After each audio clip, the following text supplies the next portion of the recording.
personal submission, Peter. Thank you again, Madam Mayor. I'm very pleased to see how realistically the council has approached what could turn out to be very bleak times lying ahead.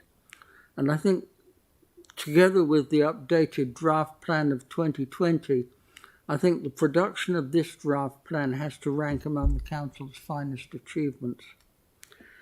I have some experience of the kind of challenge and associated pain that may well confront the council during the life of this draft plan. I was a Labour councillor in mid-1970s Britain at a time when inflation was climbing well into double-digit percentage levels, and a Labour government was exhorting councils to pull in their belts, as citizens were having to do, and prune expenditure down to all but what were constantly referred to as inescapable commitments that became a mantra of the times. Even almost 50 years after the experience of grappling with those cuts, the scars still hurt. We now face something potentially much worse, the unprecedented prospect of global shortages of a wide range of commodities that are essential to life and of which Russia and Ukraine are major world sources, and commodity price-driven inflation on top of the nearly 7% inflation we already have in New Zealand. Furthermore, while none of us can be certain how long-lasting or severe this impending inflationary period may be, we can be sure that scarcity and inflation won't end when the war does, and that the impact will be wide-ranging, from agriculture to household budgets to the council's operating costs.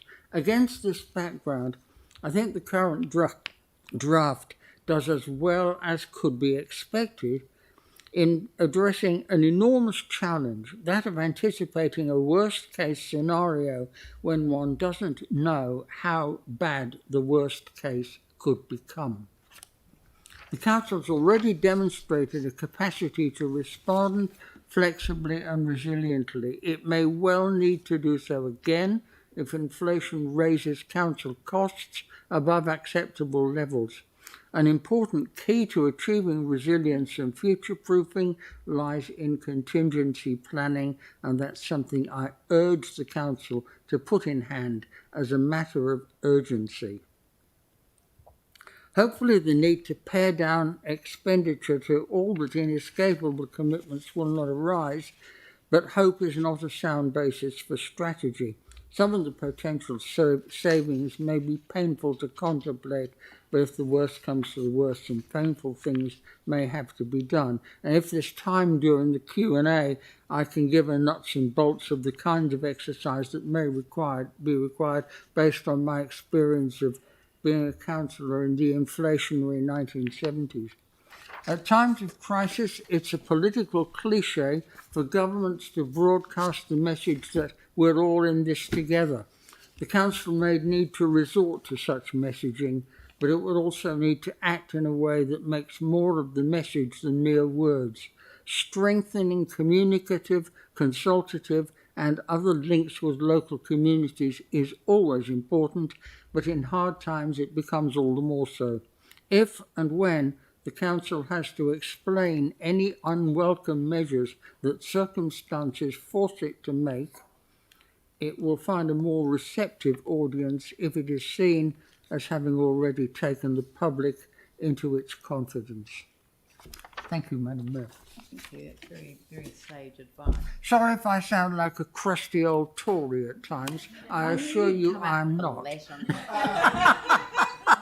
I never studied Latin at school. Can you just translate? Pardon? Crusty old Tory. Oh, sorry. I thought you were doing a Latin quote because No. Obviously my No, not this year. you come up with one. All right. So, any last questions for Peter? Tim. Yeah, look, Peter, always good to see you, and thank you very much. It's not a question, just a compliment, so thank you. Yeah. Thank you very much, and we do appreciate you making the trouble to make the submission, but actually to come in person. And I think there was only one year that you missed out in my term. So and I think you had a special birthday since the last time I saw you. A special birthday. Pardon? You had a special birthday since No, the I last was time. 79, not 80. Oh. So when do you turn 80?